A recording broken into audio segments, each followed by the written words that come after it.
Hello, and welcome to a new episode of Ramblings from Two Meddling Kids. I'm Edward Hunt, joined by my co-host, Mike Cunningham. and we are the Meddling Kids, and we like to review movies. And today we'll be reviewing Drive-Away Dolls. For those of you joining us for the first time, welcome. It's good to have you here. For those of you that have been here a few times, hey, good to see you again. But don't worry, we know this is a brand new movie, but we'll never spoil anything in the first, let's call it 10-15 minutes. We'll give you a spoiler-free review from 0 to 5, then give you some background on the movie. Then we'll start doing a little bit of a play-by-play, going through scenes and really discussing things and start spoiling. So, again, if you haven't seen Drive-Away Dolls, don't worry. Hang out first, and then, hey, maybe you'll know if you should see it or not. Mike, what'd you give this movie, 0 to 5? I couldn't decide. It's somewhere between like a 2.5 and a 3, Mm-hmm. which is honestly surprising because I was really excited for this one. So like this is one of those that got pushed because of the SAG-AFTRA strike Mm-hmm. last year. So like it was supposed to come out in August, but then it got pushed until 2024. But it was like the whole time I was really excited to see this one. I don't know I'm not a huge Coen Brothers fan or anything Mm-hmm. like that. I can recognize their greatness in film, but it was just like I can't say that I'm a huge fan, but I was just excited by the concept, the characters, like the story from the trailer. So I was like really excited. And I will say like this movie was fun. I think Mm-hmm. it was a lot. It was a lot of fun. Um, but I think I was just expecting a little bit more. I don't. It was like, and it's because it's an 80-minute movie, right? So like I think it's paced fairly well. It's only between like a 1 and 2 day, I guess adventure, a road trip or whatever. But it was just like I don't know. I was just expecting a little bit more from this. Like I said, the story was fine. Like the characters, like they had that classic Coen Brothers characters where they're like a little bit like quirky, Mm-hmm. weirdos. Definitely somebody with an accent for some reason. Yeah. It was like giving like Fargo ish or whatever, like with the dynamic between the two leads. Mm-hmm. But yeah, I don't know. It just seemed like something was missing, and I think it's just speculation. But I think what was missing. This is Ethan Coen's like um, the first time he's directed on his own. Yeah. So it's not a Coen Brothers movie; it's just an Ethan Coen movie. And I think that's what I think his brother's input possibly in the writers' room is what I feel like is missing. Like I said, I've watched several Coen Brothers films, Mm-hmm. um, and they have their strengths and their flaws, obviously. But it was just like this one, I could see it there. I could see elements of their films, but it was just like something was just missing. Like I said, I don't know how to explain it. Yeah. But it was a lot of fun. I did get some laughs. Like I said, the characters were interesting, but I think also tonally, this movie was a little bit weird. Like it was for sure silly, but it was like you can't have a decapitation and then be silly. Like, Yeah. like you got to pick a lane at times when it comes to like the tones of your film. And I also felt like some of the editing was weird. It was like very much like it was reminding me of like an episode of That 70s Show for some reason. Like, You get like the psychedelic in between. yeah, and it was just like, even that, like, I guess they tried to make it fit within the story, but I don't know. Like I said, this movie was like interesting. It was fun. Enjoy the characters, enjoy the story, but I was just expecting a little bit more from it. Mm-hmm. I wasn't like fully disappointed, but like I do have my gripes with it. So like I said, I think it's somewhere. I'll set it at a 2.5 for now, but I'll probably boost it to a 3 because I did have a lot of fun. Yeah. Cool. All right. Thank you, Mike. Yeah, that's what, I've got to say, I have a lot of the same comments that you have. I'm giving it a 2.5. It, I like I like a lot of Coen Brothers movies, The Big Lebowski, Fargo, No Country for Old Men, Ballad of Buster Scruggs. There's a lot of, like, from looking at their filmography I like. And you can see a lot of that filmography in this. Mm. But there's just something that wasn't completely clicking for me. And I mean, there's a good chance I wasn't 100% the target audience for this movie either. So, hey, there's always that. So, but as a whole, things I like though, some really engaging characters. As you said, Mike, it was fun. There was a lot of humor. Tonally, it kind of was all over the place. And it was weird. And don't get me wrong, like The Big Lebowski is kind of like a weird movie. Mhm. But like when you open it with this opening scene, and you're like, with it seems like weird sci-fi. I was like, is this movie about aliens? And then later you're like, okay, I kind of see what we're going for. Then you have a good MacGuffin, you have a good, plot device that seems like it doesn't matter. And all of a sudden, no, that very much matters. And then when they reveal it, I'm like, that's what this whole thing is I about. think yeah, when it came down to the MacGuffin, it made it too silly for me. Mm-hmm. Right. Yeah. Like as soon as it gets revealed what's inside this briefcase, I'm like, oh, okay. And then, it's like, yeah, it made it silly. And then once like the silliness came out, it just got really silly. Also, yeah, like the mid, as you said, Mike, with that 70s show vibe of like the psychedelic stuff going on in between.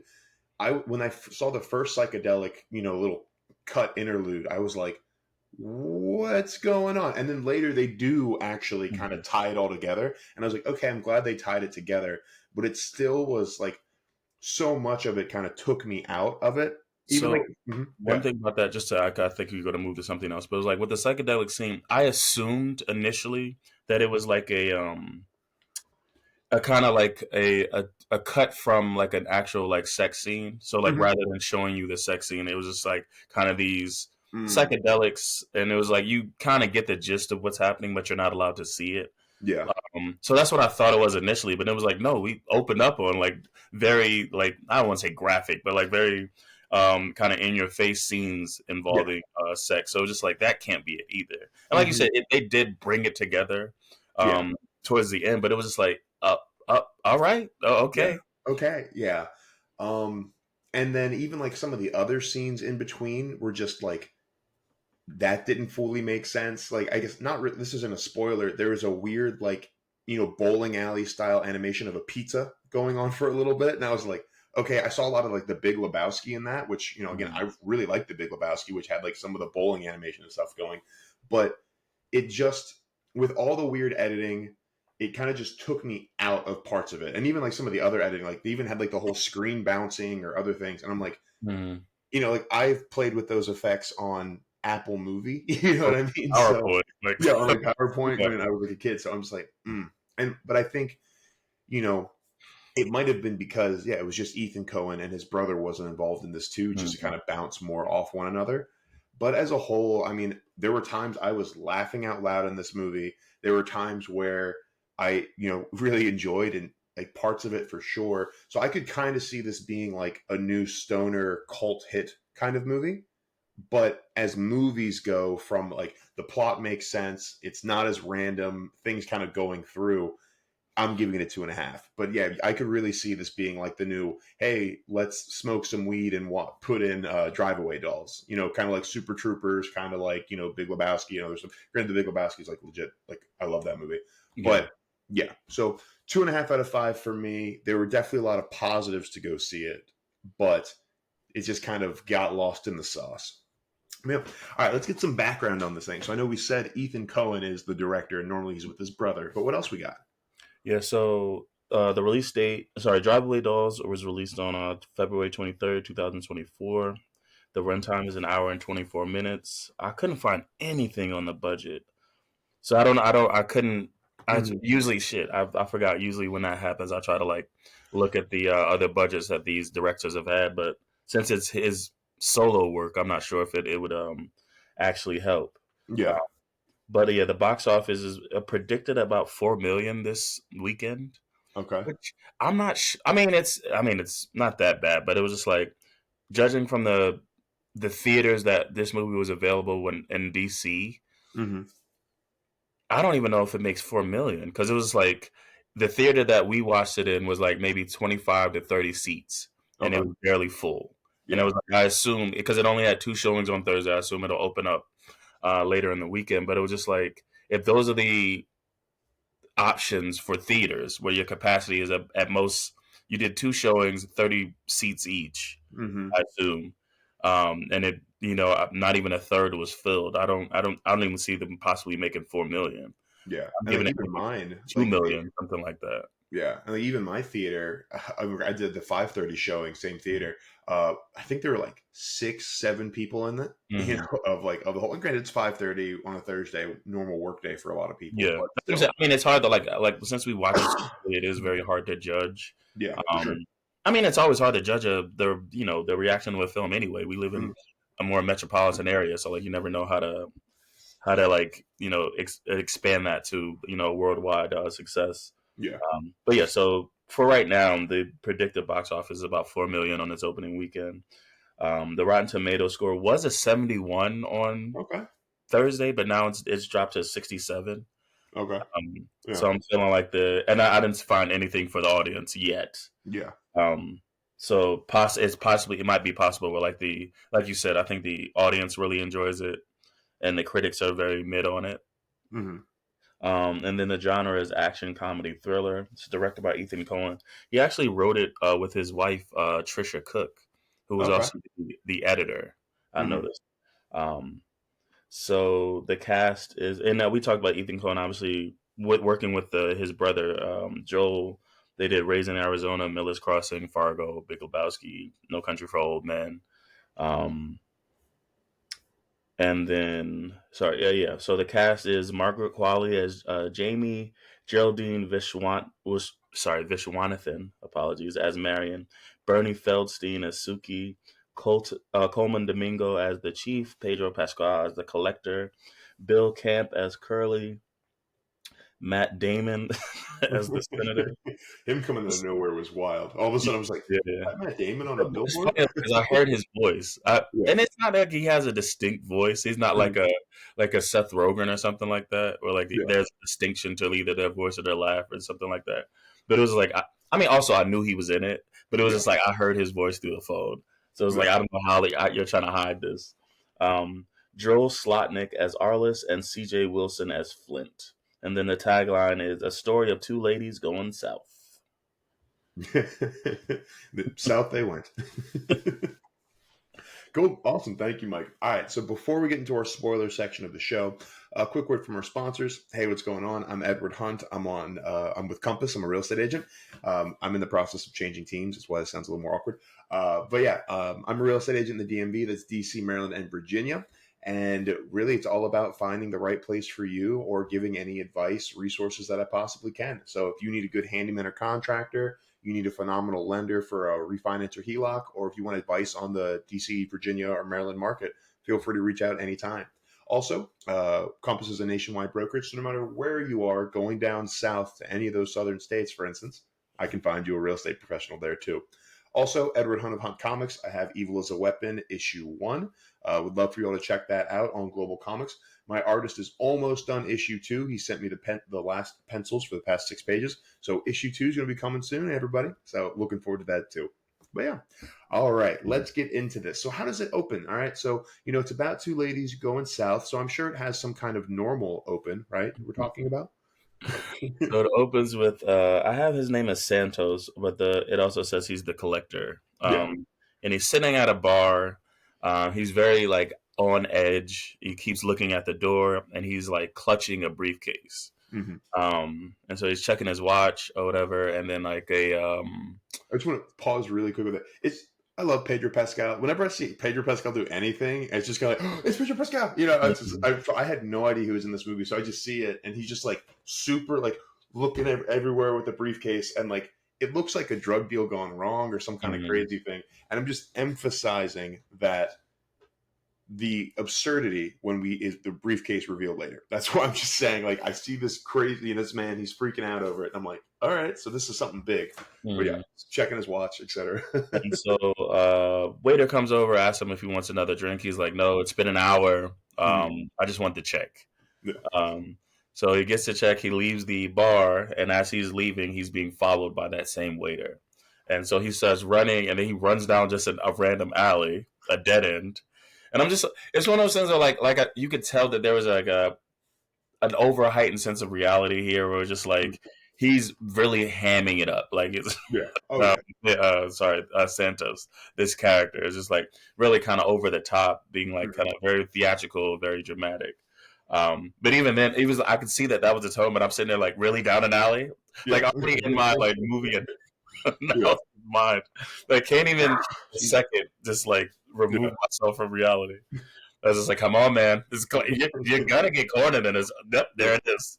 Yeah. Because yeah, even like the heightened sense of he's just like theatrically overrunning a Yeah. little bit, Mhm. like he's all over the place and like kind of super jittery. And it is. I'm just like, I was kind of like, what did I walk into with this? Yeah. And that's why I said sci-fi aliens. There was like a weird sci-fi music kind of going Mhm. on top of it. Like I'm talking alien movie from the 60s, like the Yeah, woo. yeah. Yeah. Mhm. And so, yeah, so he runs down the alley while he's being pursued by this waiter, and the waiter corners him in the alley and just says, "Give me the briefcase." Hmm. And like Santos is like, "No," and then we see a car pull up at the front of like at the end, at the other end of the alley. Sorry, and I'm initially thinking, "Oh, thank God he's saved." Yeah, right.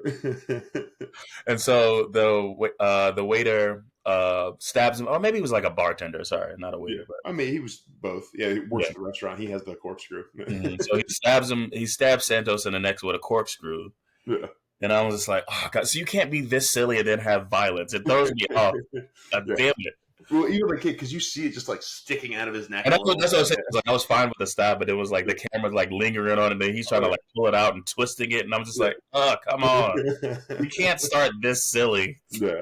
And then immediately gruesome, and then like he stabs him also like with on the other side of his neck with a pen. Yeah. And then like so one of the guys in the car that pulled up runs down the alley, gets the briefcase from the bartender, and then he runs back down the alley and like he's given a fucking saw. Yeah. And then like you just and then the bartender like grabs starts like pushes his thumbs into Santos's eyes. Yeah. And I was just all you heard me in the theater say again, Yeah. because again it gross. I was like, people will not leave this man's eyes alone. And so you just hear what's his name, Santos screaming as it pans up to a statue of I guess like a pilgrim or something like that. Yeah.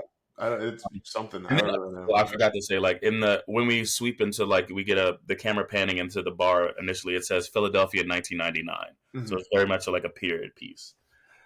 Just that's plays an important, not I guess not an important role, but like just know that this is not modern times. This Yeah. is 1999, Hmm. and so then we jump to we meet Jamie, Hmm. and she's having sex with a woman on her like in her bed or whatever. Yeah. And she gets a phone call from Marian, Hmm. and but like she doesn't take the phone call. Like the answer machine goes off, Yeah. and Marian's asking about this party that they're supposed to go to later, and she was like, Marian's like very timid. She doesn't want to go because she's not sure she'll know anyone. Hmm. But obviously Jamie's busy, Yeah. so she doesn't answer the phone call, and then we jump to Marian at her office. Yeah. It was like really interesting, like the transition between the office and Jamie's apartment. Hmm. It was very dark, so you assume like sometime in the middle of the night, but then the office is very bright, and Yeah. it was just very the transition back and forth.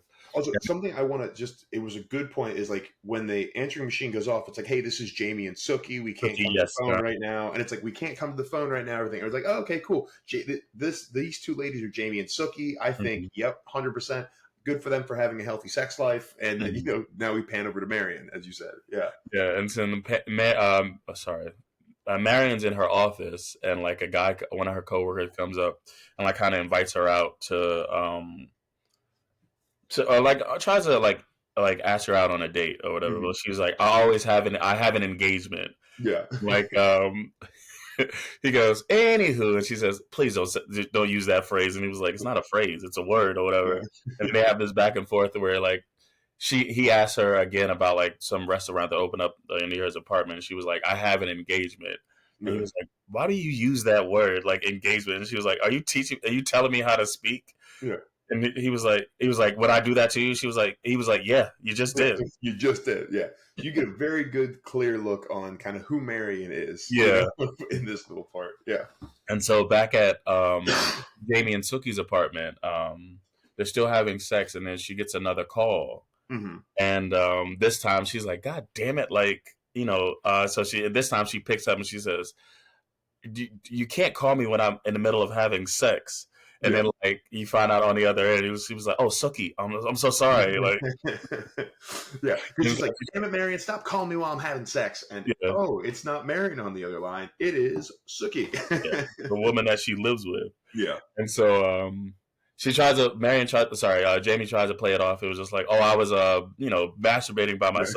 But you hear the woman that she's having sex with, like, I guess screaming, and writhing in pleasure or whatever. mm-hmm. And so like clearly she's been cheating. Yeah, And so then we jump to the bar that they were supposed to meet up at, mm-hmm. and Marian is getting chastised by one of the women in the bar, saying like, "You cannot wear that," because she's wearing like a business suit. Yeah. Or whatever. She's wearing she just came from the office still. She Yeah. has a mascot, a business suit. She looks very closed off, to say the least, compared to every other woman in this bar. And so it doesn't really matter, but that was Carla, the same woman that Jamie was just having sex with, wasn't it? That she was talking to in the bar. Okay, that makes sense. I thought it was. They looked similar to me, but you don't really get a good look on like either. But yeah. Okay, and then so like Jamie arrives, and like she's on stage like giving instructions about some body shot contest or whatever, and then we also meet Suki, who's standing by Marian, just like angry as hell. Like, Suki was angry this entire film, and it was hilarious. Yeah, I love Beanie Feldstein. Like, but yeah, so Suki is like basically yelling at Jamie on the stage, and then she just goes over and just punches it. Yeah. And then we jump to Jamie and Marian's apartment with a bag of peas over her eyes because she has a bit of a black eye. Mm-hmm. And then they discuss Jamie having to move out of her and Suki's apartment. And then like Marian mentions that she just wanted to take kind of a vacation. She's kind of sick of the city, sick of Philadelphia. And so she just wants to take a random trip to Tallahassee to visit her aunt. Yeah. Go bird watching. Yeah, to go bird watching. And it's so funny, it's like she mentions Tallahassee and immediately Jamie's like, ugh, why? And this whole movie, like, ending her choice to go to Tallahassee in 1999. Yeah. She's like, it's a good city. Like, way better than Miami. And so like Jamie is also like, oh yeah, I want to get away as well. Like I can't be in town anymore because I don't have a place to live. Since my now ex-girlfriend has now kicked me out of the house. Mm-hmm. And so Jamie mentions like we can get a drive away, and it's this car service. I don't know how real it was or whatever. I'm not I was 9 years old in the 90s. What do you want? But basically like you get a car and like if where you want to go is en route to like where a car needs to be picked up, you just take the car to a certain address and leave the keys. It's kind of a one way deal. Yeah. Which, if that's real, that sounds kind of fun and cool. You know, yeah. I was just like, that's what I'm saying. It was like I was a kid in the '90s, so I don't know how established this thing is. Because obviously we've heard of like Hertz and like different car rental services or whatever, but that doesn't seem like. I mean, it's '99, so maybe it was like a little bit different. But actually, we saw planes, trains, and automobiles, and I feel like that was in the '80s. Yeah. Right? Fair. Yeah, I don't know. Yeah, but I bet there probably was stuff like that. But yeah, as you said, I mean, I was 5, 6 years old in '99, so yeah, no, I have no idea. So anyway, so they go to Curly's driveway, and they say first before they get there, Curly's on the phone with a client saying, and he's booking an appointment, saying that they need a car in Tallahassee by tomorrow night, and he gives them an address. Yeah. And then it was Curly. I love Curly. He goes, "Is like, are you writing this down?" He was like, "Of course I am." It is really not writing anything. Not taking his job serious at all. Curly has a system. That man is a professional. All right, and he is capable. He's just writing it down. The Tallahassee. It's locked in. And so right after he hangs up the phone, the girls come in saying they want to go to Tallahassee. And he's like, "Oh, you must have been the ones that were just on the phone." Yeah. And so it's a funny exchange. And I think this is you see all of, like I said, the classic Coen brothers characters from the jump, right? Yeah. But it was just like this exchange between Curly and the girls were like, they call him Curly. He was like, whoa, whoa. Whoa. How did you know my name, number one? He was like, it's on your shirt. And he goes, yeah, but that's too formal. Yeah, yeah, you don't know me like that. Also, well, just like because with Jamie too, Jamie's a character. She's very self-assured. She is very loud and proud of who she is. She walks in like they just packed all of her stuff up. She walks in with like a wall dildo sticking out of the box. Oh yeah, I forgot to say before they go to the drive-away, they go get her stuff from Sookie's apartment, and Sookie is like very, even though she hates Jamie, she's very upset that she's leaving. Yeah. And so, like Jamie has all her stuff packed up in a box, but the one thing left is like this dildo that they had drilled onto the wall. Yeah, and it was like this whole exchange where like Jamie's like, "That's not mine. That was a gift to you." And Sookie's like crying as she's taking the drill to like remove it from the wall, and then like you see as they get to Curly's, it's just sticking out of the box or whatever, and like and then he mentions it once again. This is the dialogue was like just very, very good. Like what I will say. So like he mentions that he needs it's like a $250 deposit, and then he needs a name of somebody local. Yeah. He was like, and they're like, why? And he's like, well, I need to, in case you don't show up where you're supposed to be, I need to find a guy to break his balls. Yeah. And he's like, and like Marian's like, does this person need to be a man? Yeah. It's like, what if they don't have any balls? Is that okay? And he was like. And it was like, we don't, and then we don't know many men. And then like, he looks at the dildo in the box, and he was like, yeah, it makes sense. Apparently, yeah. So it's like, I feel like the dialogue was very much Coen Brothers. I will like classic. And like from like I was laughing out loud for a lot of this, you know, with like just with you laugh at the absurdity, and it's a good absurdity where it's like this is ridiculous but funny, and there's a lot to be said about this movie. Yeah, for sure. Yeah. And so he gives them the car to Tallahassee because he assumes that they're the ones that made the call in right before. And so they take the car away. They put their stuff in the trunk, and then they kind of like well, first what is Jamie puts "Love is sleigh ride to hell." She writes it on the back on the trunk of the car, and then they decide like what route they're going to take. But they have just a day and a half to get to Tallahassee, right? So like. It's a straight shot down the interstate. Like, no, they don't need any anything deterring it. Like, but excuse me, Jamie wants to hit up different lesbian bars and like some spots in Georgia and Delaware or something like that. Barbecue spots, a bunch of lesbian bars, a bunch of like she wants to make this like a fun road trip. Yeah, but they were told they need to deliver the car. The next night, so like not this evening, but the next one. So it should be a straight shot. Yeah, and so they argue a bit, and then they go on their way, and then shortly after, I'm trying to think of the names, like I don't have them right here. Sorry, Arliss and Flint arrive, and they're looking for the car to Tallahassee, and like Curly's confused because he was like, I already just gave it to the girls that just came in. And it was like from the jump meeting Arliss and Flint, there's definitely like a fucking, I think it's Flint that's the more like abrasive one, and then Arliss is like and then I think it was interesting to see the dynamic, right? It was like two buddy cop duos in this, like there was a classic kind of the buddy cop, the straight lace one, and the extrovert, the outgoing one. Yeah. So you had like two iterations of that in the same movie, and so like you said with Jamie and Marian, Jamie's like she's living out loud, and Marian's very buttoned up and very like conservative. Yeah. So in the same way, we meet Arliss and Flint is very like abrasive, like he's your brawler that doesn't think, just acts type of person. And Arliss is the smooth talker. Yeah. And so like they try to get the car, it's already gone. And so then we meet what's his name? The chief. He comes in and he's like, all right, where, what information do you have on the girls? And then it's like Curly is like I think he's trying to like stand up to them because like I said, Arliss is being very like abrasive, and so he gives them the because they left Sookie's name as the guy whose balls he could break, if they don't show up, and so he hands them that information, and then immediately after, he just gets beat up Yeah. by Arliss Flint.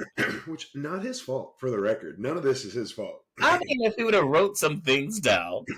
I mean, they didn't tell him who was coming. They just said someone's coming for the car.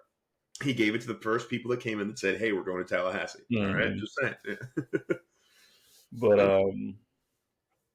But yeah. So first they stop somewhere in Delaware, because Jamie's goal is to get Marian, laid. Like she just assumes like the reason why she's so buttoned up and conservative is just because she hasn't had sex, Yeah. And then like she finds out, she was like, "How long has it been?" He was like, because they're driving at this point. And she was like, "A week." Yeah. And he was like, "Months." Months. Like, don't tell me years. Yeah. Oh God, years. Oh God, yeah. So like her main goal is to get her just loosen up. Mm-hmm. So they go to a bar, and they walk in, and Jamie's like kind of scouting. She was like, "All right, who do you like? Who do you know, whatever." Yeah. And Marian's just not having it ever. She was like, she sits down for a bit, then she was just like, I'm not interested in any of this. Mm-hmm. And so she leaves. Marian leaves. She goes back to the hotel room that they're sharing, and she's reading. She starts reading. Sorry, go on. Yeah. I think like just along this time too, there are like the psychedelic scenes have already been happening, right? So it's like, but it was like it's nothing substantial at this point. Yes, yeah. Really? So yeah, because at this point there's just psychedelic scenes in between scenes of like neon tie-dye, very like 60s, 70s kind of hippie vibe, and like you see like a woman's arm kind of dripping, and you see like a bunch of swirling shapes, but you don't see anything for sure yet. You just know something psychedelic's kind of going on. Yeah. Kind of wanted to bring that up, that it's going through the entire movie that we have here. Yeah. And so Marian goes back to the motel room to read a book. I can't remember. I know it's by Henry. The Europeans by Henry James, I think. Yes. Yeah. There we go. So she's reading the book on the bed, and then like she just hears keys in the door and like giggling. Mm-hmm. And like, so Jamie opens it, because she opens the door, and then she has a guest. Mm-hmm. And so like they exchange like names or whatever, and like talk for a bit. And then like the woman that Jamie has bought is like, "So is this going to be like a threesome, or like what's going on?" Like, I'm clearly coming back to this room, to have sex. So what's going on? And then like Marian's very much like, okay, embarrassed her. Like she takes her book and she just goes to the lobby of the motel, to read her book or whatever. And this is when you were a little bit premature. It was like, this is when the psychedelic, I don't know if it's the first one, but I feel like it was the first psychedelic scene happened. Oh, this one's the first one? Okay. Yeah. I couldn't remember if they were happening before this. So that's what I was saying. It was just like, it happened in transition with Jamie being with this woman. So like, that's why I assumed it was like a replacement to simulate sex without actually having to show them having sex. Okay. That's what I was saying. I think this is the first time it happened. Got you. Okay, cool. Yeah. Okay. Because I thought they had even started earlier. Because with every time there's like a scene change or transition from one character to another, they normally have some kind of big not weird edit, but like, again, sometimes where it's like the screen spun and like it looked like fell over like that on it, mm-hmm. And I was like, okay, interesting. But yeah, okay, cool. So this was the first real psychedelic scene. Yeah. Kind of looked like a sex scene. Bueno. Yeah. And so the next morning they're driving and it's really quiet, and then like Marian, like Jamie's trying to talk because Jamie's driving now. I think Marian started, Jamie's driving now, and she's just trying to have a conversation with her, but like excuse me, Marian's clearly upset at the fact that like she just felt like weird that she had to leave the room and like kind of sleep in the lobby. Mm-hmm. And she was like, the next time you bring a girl home, like at least like give me a heads up or something like that. And Jamie's just like, well, you told me to have a night on the town. Like that's how I have a night on the town. Yeah. And so they stop by. They're driving, right? Because I think they're making good time or whatever. But then what happens? Sorry. Jamie sees like a sign for like some pizza spot. I can't remember the name. I don't think it's not that important. But so they go to this pizza spot, and this is where Jamie says when she was like waiting online to order, she met with like the captain of like this soccer team or whatever that is playing. They're playing a game today, but then they're having a little basement party later, and that they're both invited, or whatever. And so before they go to this party, we're jumping back between what's happening at Curly's back in Philadelphia and like the girls on their road trip. Yeah. And so what's his name? The chief is still there, and he's like, I think he's hoping to get a call because he was like, as long as the girls make it to the destination and don't look into the trunk, because clearly there's like some cargo in the trunk. I think they showed at one point, they did show talking about like the psychedelic scenes or the interesting edits. Mm-hmm. When the girls put their bags in the trunk, it kind of zoomed into like where the tire is, like the spare tire is, and it was like it showed a briefcase there. The chief and his men are looking for, and like so he's staying at Curly's because that's the only way for them to get information about like if the car ever arrived. And he's talking to some guy on the phone. He says, as long as it arrives at the time it's supposed to, and they don't look into the trunk, we're fine. We don't have any issues. And then we jump to the girls, and they're at this basement party, and it's just basically all of the girls on the soccer team like making out with one another. Yeah. And then the coach like stands up, blows the whistle, and just says, "All right, switch to your partners to the right." And it's like all the girls, one girl just shifts to the next. And so like at this next shift, we get Marian and Jamie having to kiss, and like Marian's very like she doesn't want to kiss Jamie or whatever, but then like she finally kind of like gives in. They kiss for a bit, and then like Marian just gets like I guess nervous, and she leaves, and she just goes, just basically give me a heads up if you bring somebody home this time. And so like she just starts walking back to the hotel, like to the motel, and as she's walking, she gets stopped by the cops. She gets stopped by a cop, sorry, and he's like asking her questions like where's she going, and like she's not being like combative. I think she's clearly a little bit flustered, I guess. Mm-hmm. But she's just like, I'm going to a hotel. She was like, which hotel? He was like, I don't know. Like, and so Marian, she does have a very clear like, why are you talking to me? Go away. Except like anyone that's not Jamie, is pretty much like, why are you talking to me? Go away. Leave me alone. And actually, that's interesting. I didn't notice that until you just said that. Yeah. I don't know if it's just is it just with men or is that everyone? I don't know. Yeah, because we don't really see with the women in the bar or like earlier in the bar where Sookie punched Jamie. Was she like that as well? That's fair. She wasn't as bad with that. So it might have just been directed more towards men because the two interactions we have with her and men leading up to this are much more like negatively female. But don't get me wrong, like the one guy wasn't really taking a hint when he kept asking her on dates. But also at the same time, like, he was just asking on a date and just trying. So you don't have to just be like that. Cop was kind of being a dick because it was a cop, and be like, what are you doing? What's going on right now? But yeah. Yeah. So because she's quote unquote mouthing off, she gets arrested. So she's she's laying in the jail cell. Yeah. And she's having like flashbacks or whatever, like to her youth. And you just see her bouncing on the trampoline in slow motion. And you see why she's bouncing on the trampoline. She's trying to get a look at the neighbor, who's a woman. And then as she jumps higher and higher, you see the reason why she's trying to see her is because the neighbor is out in her backyard just sunbathing completely naked. Yep. And so then we jump to now Marian's, arrested. And we jump to what's her name? Jamie making out with one of the girls, I assume from the soccer team, in her car.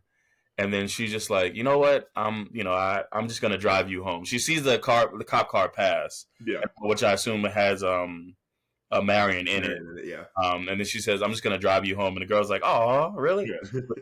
But so like the next day, Marian Jamie picks up Marian from from jail. Yeah. And then there is like a slight scene here too in between where Jamie is looking over because Marian didn't come home. Jamie's obviously oh, she didn't come home, and she's kind of like she has like this conflicted look on her face. So you can tell like she didn't want to put put Marian out again like she did before, and she does care for Marian a lot. Yeah, because you see, when they kissed, there was like something. Yeah, really, Marian felt it because like she literally just ran away. But yeah, you're right. It was just like Jamie's in the middle of making out with this woman, and she's just like, you know what? Yeah, I think partially it's like she didn't want to make Marian feel awkward if she brought this woman home. I think it's also she's something starting within her to she's starting to feel something for Marian as well. Yeah, a little bit. Yeah, and definitely just like coming home and being super worried about her and being like, did I piss her off? Is she mad at me? Kind of like that thought of like, why didn't she come home after this party? And also, I mean, I'm sure in the '90s without cell phones like that, you're like, oh god, is my friend? That's what I think. That's what I had to keep reminding myself of. Like even like the idea of like him, like the chief having to stay at Curly's because that was the only way for them to get information about the car. Yeah. Excuse me.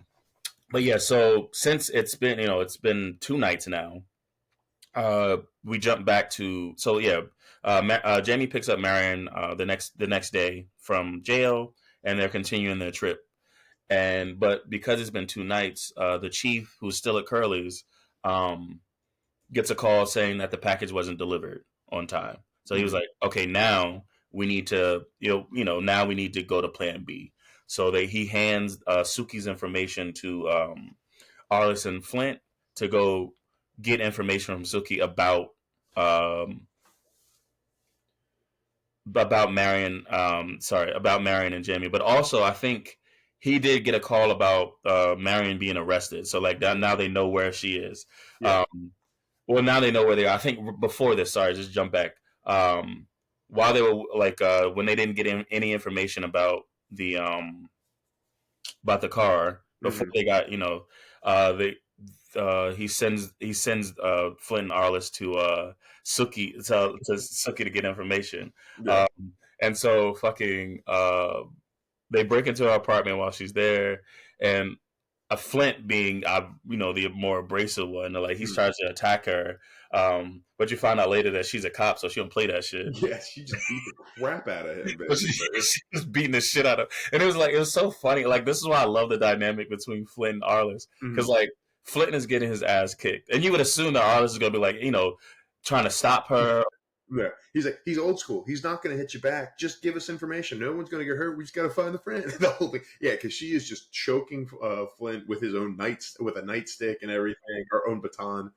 But yeah, so they get the information from Suki. Though they just get a picture of Jamie from Suki, and then they also find out that Marian got arrested in they were somewhere in Georgia, I believe. I think so. Yeah. An hour outside of Atlanta. So like now, finally, what's his name? The chief sends Arliss and Flint to go find them or whatever. And so now we finally get this chase. And I think this is what I was saying. I think this is what was missing, was just like there wasn't enough, being that the girls didn't know. I guess we'll finally get there, but it was like being the girls didn't know that they were being followed. It took away some of the element of the tension or whatever of it. Yeah, but like a lot of movies do kind of stuff like that, where it's like the main characters are unaware of what's happening, while you're just like, oh god, the people are coming for you. This could be bad, but they have no kind of idea. So like the shit's gonna hit the fan at some point. You're just like it's gonna happen. We just don't know when yet. But yeah. And so they're driving. Marian thanks Jamie for getting out of jail, and she was like, I always get you out or whatever. Yeah. And so they get a flat tire, and it was just like, this is once again so obviously the car's kind of spinning out, I assume, but it was like they were being way more dramatic, and this it got back to the silliness of the opening scene with Santos. So it was just like fucking Jamie's like constantly just like turning, and then like you just get random shots like in the car of them like overreacting, and then like you just see them like pull over. Like there was nothing that crazy. But anyway, so they get a flat tire. They go to get the spare tire in the back, and this is when they finally see when they go get the spare tire, they see the that there's no spare. Actually, I assume there is actually a spare tire, but it was like there's a briefcase and then an attaché, so a hat case or whatever. Yeah, hat box. Hat box. So like, and it's like the hat box is like smoking. You can see like some like fog or mist or something coming off the hat box. And so they open the hat box, and it's Santos's head, sitting on dry ice. And so like they scream, and then they go to a diner where Marian is adamant about opening the briefcase, because they've already opened the hat box. And it was at this point I was like, bro, if there's a head in one, I'm not opening the next one.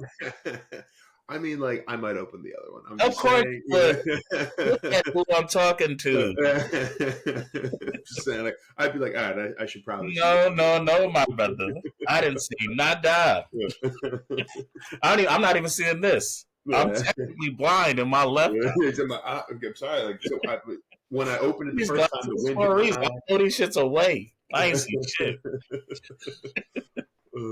eye. So they open the briefcase and like they have a reaction, but it's very much like Pulp Fiction. You don't get to see what's in the briefcase. Yeah. And like, but we know Jamie likes what's in the briefcase, and Yeah. Marian is like, "What the hell was that? I hate this," and like walks away, basically. Yeah. And so they leave the diner, and then they're like, I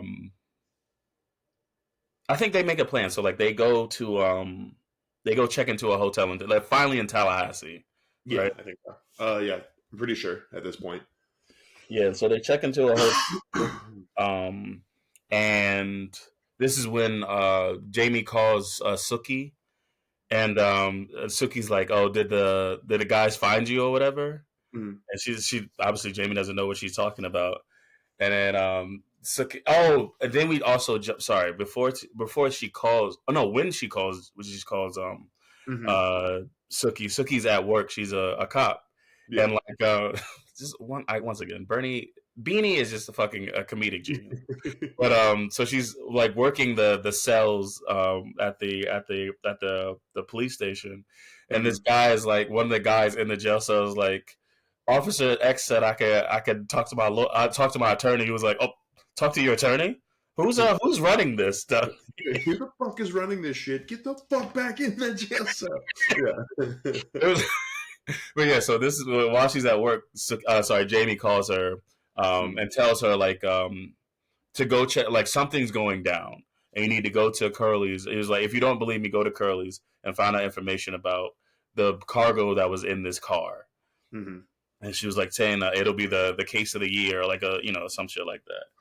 And so Suki's like, well, if I go there and nothing's there, like, what do you give me?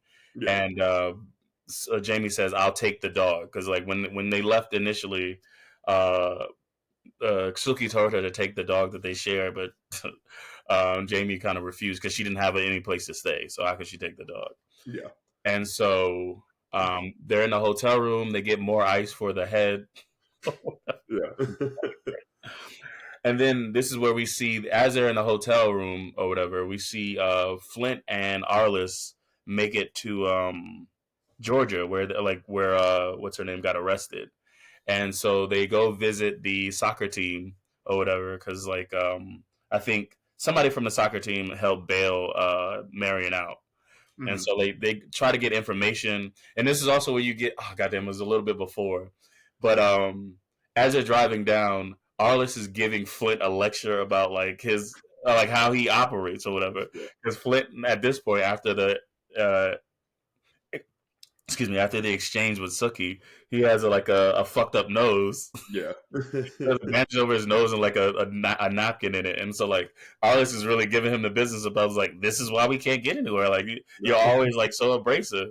And like Arliss is like Flint is like, I'm sick of your fucking lectures. Yeah. And in the same vein, you get kind of a parallel between Jamie and Marian, where Marian's like kind of like chastising Jamie for how she lives and stuff like that. So it was like, it was very funny to see like that those exchanges happening. Like I said, it was like this movie had two duos, two dynamic duos in parallel. But so yeah, what's his name? Arliss and Flint interrogate the soccer team, and fucking Flint being Flint, it was just like basically like being abrasive again. We were just like, we have friends in the police department. Yeah, exactly. We're cops, basically. And it's like, all right, like, I think they would have told him. I think they would have told him the truth if he didn't say I don't know. It was very much like I think they weren't as like defiant as Marian was when she was talking to the cop. They were very chill, but it was just like, to me, it's up in the air. But you might be right. Because they were like, when it was when it was Arliss. Wait, I'm sorry. Was it Flynn talking? Is the bald one. Arliss is the bald one. Okay, yeah. So yeah, when it was Arliss talking, like everyone was like laughing and they're like, Yeah. haha. It was a little awkward at times, but it was like, haha, yeah, what's going on, everybody? Mhm. And then yeah, when like it was like, we have friends in the police department, it's like, all right, or law enforcement. That's when it got a little oh, well, never mind. Yeah. And so they get an address where the girls are headed from the soccer team or whatever, and they Hmm. go to this address, and it's just like this random like juke joint in Yeah. the middle of like I think Alabama or some shit like that.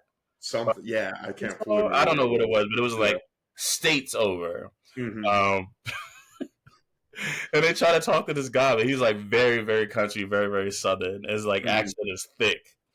Yeah. They show him a picture of Jamie, and he was like, I don't know or whatever. Yeah. And so like they get an address because Arliss is convinced that the soccer team didn't fuck them over. They just got Hmm. the address wrong, Yeah. whatever. And so as they're on a call, like as they're talking to the chief about this, like their next steps, and he's like, "Fuck all that, get to Tallahassee." Jamie had used her Discover card to check into Hmm. a hotel, Yeah. whatever. And he was like, "I'll And now the meet chief you." is on his way. Yeah, Yeah. it was like, "Now I'll meet you in Tallahassee Yeah. or whatever." And so now the chief, Arliss, and Flint are all headed to Tallahassee. They know exactly where the girls are. We also see Sookie. Hmm. She goes to check out Curly's. I mean, Curly is still on the floor. I think maybe they Still back on the something like floor. that. Say I it don't again. know. The What'd you But say yeah, again? I said I don't know if they like broke his back or something. But like, Yeah, I mean that man has been on the floor for like 3 days now, yeah, pretty much, and and Chief was just standing over him, and yeah, there was that's what was yeah, funny. It's just yeah, like they didn't kill him, but it was mhm, like they didn't help him either. And so like no, he's laying on the floor. We see Sookie outside of Curly's because it's yeah, like the middle of the night, and so he hmm, sees the flashlight. So he grabs some papers because he can't. Once again, like I said, I think they either broke his legs or his back or something like that. something, yeah, He can't stand up, but he tries to throw papers in the air to get her attention, but she's already turned away at this point. yeah, And because she found nothing about the case at hmm. Curly's, she takes a flight to Tallahassee Yeah. with the dog. And Um, like I can't remember exactly when this was. I think it was technically a little before this scene, but then like the camera pans to Curly when he's laying on the ground. I think with Chief over top of him, or at this, and he's like, "Who's gonna help old poor Curly?" And yeah, it just like pans away, and I was like, that was such like a random scene that I loved it. I was like, "Oh, poor Curly, you were just doing your job, man. It's not your fault why all this shit's happening." Curly. and so I think yeah. So now they're in Tallahassee. They're checked in. Briefly, I mean, it'll play a little bit later. When they arrived in Tallahassee, there was a billboard about a senator, and like Mhm. it's a senator, his wife, and his two sons, and it just says like family. Like he's very like he's a Republican, and he's very like high up, like big on family values Yeah, or whatever.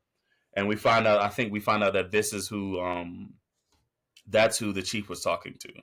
yeah, And so Jamie and Marian have dinner in the hotel in the hotel because it's a really nice hotel that they're in Tallahassee. So they hmm, have dinner at the some restaurant in the hotel, and as they're sitting there talking, they get like the finest champagne or whatever, and hmm, like as the guy's pouring the champagne, that Marian is basically telling Jamie is telling Marian that hmm, he thinks they should have sex. yeah, He was like, "You haven't had sex since the Nader chick, the chick that yeah, works for Nader, and you want it to be somebody that's like special. Like you're not like me. Like you don't just want to hook up. You want like there to be some type of connection. Obviously, we have one, and so like she's just convincing what's her name, Marion, to have sex. yeah. And what's this comedy of the scene is the fact that the waiter just has to sit there and listen to it all. Her very graphically being like, and like you need to have sex with someone who loves you and cares about you, and that's going to be me. So I figure I might as well be the one to do it. Also, because Jamie's talking with like a Texas Southern accent like the Yeah, entire time you too. find out So that she's from Texas. yeah, Yeah, she's from Texas. yeah, Um, and so they dance for a bit, and then Marion kisses Jamie, and then they go back hmm, to the room and have sex. And I think we also get another. What's her name? Jamie goes down on Marian. Marian climaxes and just falls asleep. Mm-hmm. And so Jamie, Not like, looking out for a partner at all. I yeah. mean, come on, like let's not be selfish, but it's hey. And so like Jamie kind of like kisses her and just lays down next to her. And then we get like two moments. One is we get another flashback from Marian, and like now she goes from being a even creepier peeping tom. Like she drills a hole in the gate between her house and the woman next door. If my daughter drills a hole in my fucking fence, all right? Swear to God, all right? Then like you kick her off and see what she's looking at. It was like, Jesus, all right, good job, honey. Yeah, but no, don't damage my damn fence, all right? Love whoever you want to love. Enjoy yourself, that's fine. Don't damage my damn fence, all right? Yeah, so she drills a hole to watch the lady next door swim naked, and then like she gets out of the pool and like puts on these big cowboy boots. And then we see her husband, which is like you don't see his face, but he's like a kind of an overweight guy or whatever, like just has a beard in his hand. Dinner or whatever. Yeah, he's like, when's dinner going to be ready? Very much trying to be this whole clash of like, here's this beautiful woman who's like, that Marian like, not loves, but like is like really attracted to, and it clashes with like a kind of overweight Slavish kind of guy who's like, hey, when's dinner? Like just not appreciating like his pretty attractive wife. So Marian sees that as a kid. She's like, ugh, gross. Like, why would a guy ever do something like that? So, yeah. And then we also get, we've gotten a few more psychedelic scenes that didn't really, like, you couldn't tell much, but like finally we get the one that we're like, so first we got one with Miley Cyrus randomly. Yeah, right. Playing Tiffany Plastercaster or whatever. Yeah. Who is based on a real woman named Cynthia Plastercaster. I had no idea. From like she was like famous for making molds of famous dudes private. Oh, okay. So it was like she was based on a real. So like we got randomly early in the movie, we got more psychedelic scenes, and we just get one where Miley Cyrus just shows up in the middle of it. And then after Jamie and what's her name, Marian have sex, and after that flashback scene with Marian, we get the final psychedelic scene where like Marian is there with a young senator, and basically, I guess like she makes a cast of his private area, and like Plastercaster makes a cast, and he's just like, "Whoa, that's crazy! What are you doing?" kind of thing. Yeah, and so then Marian wakes up and next to Jamie, who's aggressively massive. Like, so she jumps up and she sees that the case is open, and then she runs to the case, and you just see that there's 5 different dildos in there with one missing, and that's what that's what Jamie is using to masturbate with. Is this when we get the reveal that it's dildos in the case, or was it slightly before it's around this? But like once this is when we get there. That's what I just said. This is when the dildo. Once it's revealed that these are dildos, I was like, well, that's just silly. It took the sting out of it. Yeah, it really did. Because then you're just like, you killed Santos in the beginning for this. Like, what? Over like a briefcase full of dildos. This whole big thing all comes down to dildos. And like, I kind of understand it. No, I don't. I don't get it. Yeah. It kind of took it took a lot out of it. But so Jamie climaxes, and as she's saying, she was just like, well, you went to sleep last night, so I didn't I didn't get to finish, so like I'm just finishing the job. And as she finishes, Flint and Arliss burst into the room or whatever, and then like, so the girls are screaming, like fucking, they're just pointing guns at them, and then they grab the head, they grab the case. And then they grab the girls, and then they just go to the dog track. Yeah. And then so the girls are tied up in the back room of the dog track or whatever. And then the chief is there, and he just kind of gives them the background, basically saying that the senator, like when he was in college, and this is in the 70s, he smoked a little weed, got high, and this woman named Tiffany Plastercaster took a mold of his penis. Yeah. And like that mold has been like kind of shopped around and became like a relic not a relic, but like a very highly wanted item. And like Yeah. so we're all like there was a collector of these different dildos or whatever. Yeah. And like since, but that's way before the senator decided to even get into politics and like represent the United States. So they have been going on this chase to get these dildos for just in case like he wants to move up high because it would ruin his image in the political sphere and into the world or whatever. And, like, the whole time he's doing this, since they're at like the dog racing track, you have like a close up of like a racing dog, just kind of like sprinting down a track in slow motion. And I'm like, I was like, that's an interesting cut, just to like while it's having. My only thought was art. Yeah, 100%. Like a lot of this movie, I was like, art movie, I guess. That's what I'm saying. It was like I've watched several Coen Brothers films. Like I know everybody loves Fargo. I didn't really like it. I honestly didn't get the story was fine. Like I enjoy like Steve Buscemi, his character, but like I didn't get the draw to Fargo. Like me personally. So but I guess it was like I don't know since I'm a cinephile, but like I don't have any background in it. I don't have a degree or anything like that. So like a lot of the times, certain things in cinema they don't hit me like they would somebody that like truly is like immersed in the film and stuff like that. Sorry, I cut you off. No, I was like, like Fargo, I saw like once years ago. I need to rewatch it because it's been so long. Like because I don't even really remember what it's about, honestly. Because I was like, basically, this guy hires two guys to kill his wife for like the insurance money, and it just goes puts. Got you. Well, like The Big Lebowski, for instance, I've seen a ton, and like I do like, and I love The Big Lebowski. I think that's really good. But yeah, like and that one has stylized like there's art things in there too. But like I said, the reason why I compared it to Fargo because I feel like with the accents and stuff like that, like this one leaned more towards Fargo than Lebowski. Yeah. But yeah, so we finally get the background. Like that's why they wanted the case. While he's giving them this speech, you see Flint, what's his name, Arliss fighting because like they haven't slept these past few days. They've been hunting for these girls. And they've been arguing this whole entire time. Yeah. And like I think they were on something in order to stay awake. Yeah. And I think they were on something, and I think Arliss performed oral sex on Flynn. While they were talking about. Yeah. Oh, yeah. No, so they were talking about that in the back because they were like on something, and then it was Arliss was like, "Yeah, well, I thought we could stay awake that way, and that way you could feel like a man. It's that way, you enjoyed it, didn't you, or whatever." And wow.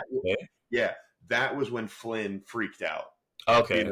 After that, so I'm glad you caught that because I couldn't figure. Okay, interesting. Okay, I'm not 100% sure, but that's what I picked up from the scene when they were talking about being on something to stay awake, and then like to help each other stay awake. Arliss was like, "Yeah, well, you felt like a man, didn't you? And you enjoyed it." So then that was kind of that's interesting. What I pulled from that scene. Got it. But yeah, so Flint freaks out, shoots Arliss, and then first, he shoots Arliss, and then he shoots the chief, which. Look, I will say that was the thing. Like this movie just descended into, for me, silly chaos because once like the dildos were revealed and you have Arliss shooting Flynn and the chief over this, I was like, "What the fuck just happened here? Like, why?" Right? And that was my thing too. Talking about like the and I guess you were right early. Like you were like right earlier on. It was like that is a big movie trope. Where we're just like our heroes don't know they're being chased, and that adds to the tension for the audience, not necessarily the characters, but the audience was like, "Holy shit, they're on your tail." But even that, it wasn't like that for most of this. You know what I'm saying? Really. And then what made it more frustrating was like when you finally get that because they once they open the case, they do realize they assume they're being followed, they're being chased, right? Yeah. But it's like when you finally get that confrontation between these two parties, it lasts less than 5 minutes. Yep, and like the only reason it even concludes successfully for our main characters is because they make the one guy have like a nervous breakdown and shoot people, like shoot him. I'm like, I thought making him shoot Flynn and Chief was a poor decision from a narrative standpoint. Yeah, so that's what I'm saying. It was just like from a story, it was just like But anyway, so he shoots both Flint and the Chief, and then he goes to shoot the girls, but there's no bullets. No bullets left, so he just runs away. And then Flynn would have then killed them with his bare hands, and the Flynn who's been in this movie for this Yeah. entire time, he would not have just run away. I grant he's freaking out because he might be on something, etc. But like, yeah, maybe he is on drugs. I guess I don't on still. I don't know, but yeah. And so like the girls get out of their restraints. They're like, all right, we're good then. And then like that's what I'm saying. It seemed very anticlimactic. A lot of this lasts because once again you finally get to the confrontation and it lasts 10 minutes of the film. Now, granted, the movie is 80 minutes long, right? Sure. But it was just like it didn't lean into the true conflict of the film enough for me. But anyway, so like they get out, they go back. So also once they get out, their plan is to get because they what's his name? The chief realized that they left one of the most important dildo in the hotel room. Yeah. They just grabbed the case but didn't look into it, which I feel like they had to close it up. Possibly, I don't know. It's whatever. But yeah, so the plan is for what's her name? Jamie to check into another room, and then for what's her name? Marian to check out of the room that they were in, and then get the senator's dildo, obviously the most important one. And so like the whole time, like when they're on their way, you see this cleaning lady. She comes in, she finds the dildo, screams, and then Marian makes her way back to the hotel, and it's just like the dildo is sitting on the on the bathroom sink with a little bow wrapped around it.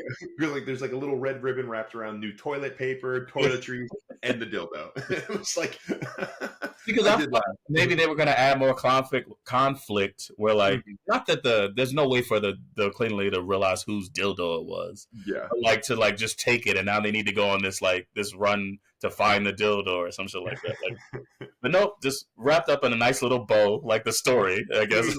That's for you guys. Enjoy. Yeah. And so, yeah, she gets to they check into a new room. And when they check into the new room, Jamie calls the senator. And she's like, I have what you want. And I want $1 million. Yeah. And like, you'll meet me here. And you'll get your stuff. And then we'll be done with this. Yeah. And so, like, after they've checked out of their room, they've made this plan with the senator. We see Suki finally arrive in Tallahassee. She goes to the hotel where they were checked in.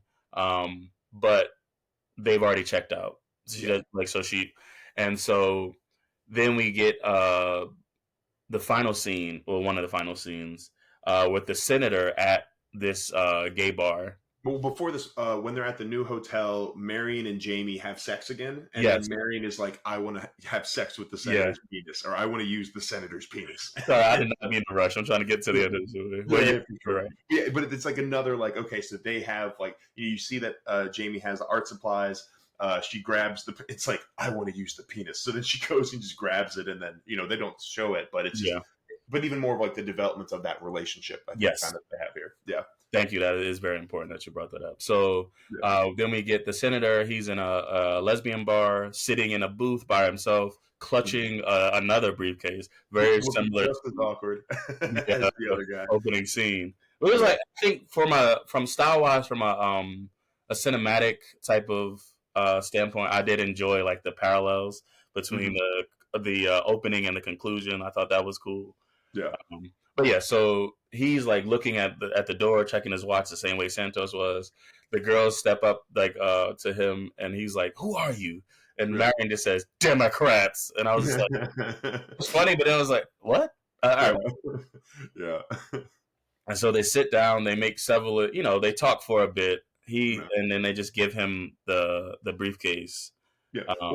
Because and then Matt Damon opens it to make sure it's all there. And you know what I appreciated? Just the variety of penises. Yeah. All right. There was short and girthy. There was long and skinny. There was all across. Well, the funniest thing when he's like, so he's looking at the merchandise to make sure the stuff is there. Yeah. And it was just like the funniest thing is like you just saw me in the theater going like this, like close the case. It's there. Close it. He left it open too long. Like how did it close? Just close the case. He did several times. Like I mimed closing the case as if he was like watching me. But yeah, so yeah, he gives it like a random speech about about it. about like the different dildos or whatever. It was like it was a different time.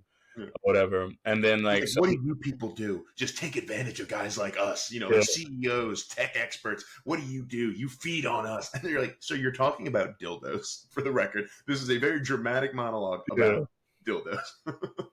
But yeah, so he takes the case and the Santos's head. He gives them the $1 million, and then he just leaves. Yeah. And then they stay for a bit, and then they also leave. And as they're standing outside of the bar, actually no, as they're walking out, Suki is about to walk in. So like, Yeah. they stop her, they talk for a bit, and she's just basically there saying like, Jamie's like, how'd you find us? And she was like, how many lesbian bars do you think are in Tallahassee? Like, so she knew exactly where to find her. Yep. Like, yeah. Good And point. she's there like, just to give the dog to Jamie or whatever. Yeah. And then as they're talking outside of the bar, we see the senator is waiting like kind of in the shadows, and this is like it added more to the absurdity and the silliness, where it's just like, Yes. okay, this isn't making sense now. Like it was certain things with like some certain silly parts were fun, but like this is like it's gone over the line. There's a line when it comes to silly where it just gets absurd. Yeah, like why would he do this? Like Yeah. it doesn't make sense. He should just get out of here. Like, yeah. And so like he puts on like a ski mat, but he's still holding both the hat case with the head and the fucking briefcase with the dildos. And then he puts on a mask, and then he pulls out a gun because he's gonna kill Jamie and Marian. And as he's walking up, Suki, because their back is to him, Suki's facing him. She sees him, and like she reaches into the little dog case that the dog is in, and just pulls out a gun and shoots him because she had it taped to the to the top of the yeah, like what the fuck is this like last like couple minutes right here? Yeah. I'm like, what? Okay. And then, like so she shoots the center in the shoulder, he drops the head case, it starts rolling like Santos's head rolls down the street, and then like the dog goes and chases the head or whatever, like all these women are screaming outside the bar or whatever. And then I think the senator just says like "fuck" because he failed. Yeah. And then the next morning they're at breakfast or whatever, and they're reading a headline that says the longest headline but most informative one I've ever seen. It was just like senator caught outside of lesbian bar, senator shot outside of lesbian bar with a briefcase full of dildos, and then it just says I can explain this. I can explain this. It's fine. I can explain. Yeah. Anyway, yeah. So they're like, you can see like now that so they're very much like kind of in love now. It's just the start of like a new relationship. And as they're reading the newspaper about the senator, like what's her name? Marian just says, "I really missed the dildo" or some shit like that. And then Jamie shows that like she had made plaster casts for both of them. And she was like, she was like, why two? Marian goes, why two? And it was like, Jamie was like, oh, hers and hers, one for each of us. Yeah. And then so like they leave the restaurant. Oh, like so Jamie asked the guy to bring the car around. And so like they leave the restaurant, and this is where they finally meet up with Marian's aunt, who is this black lady or whatever. Related?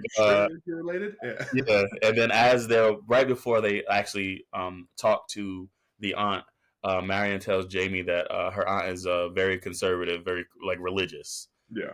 You can see that she looks like an old, black church lady. Yep. She has the hat, and everything. Yeah. And so Marian introduces her aunt to Jamie, and then they all get in the front seat of the car for some reason, which is very awkward to me. Yeah.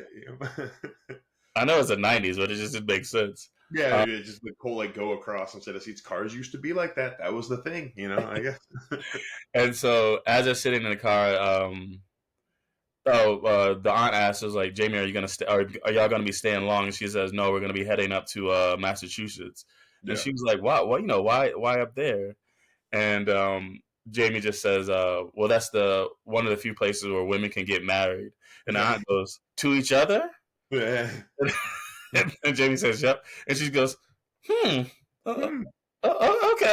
Yeah, it's like, well, that's nice. Good for them or something. Like that.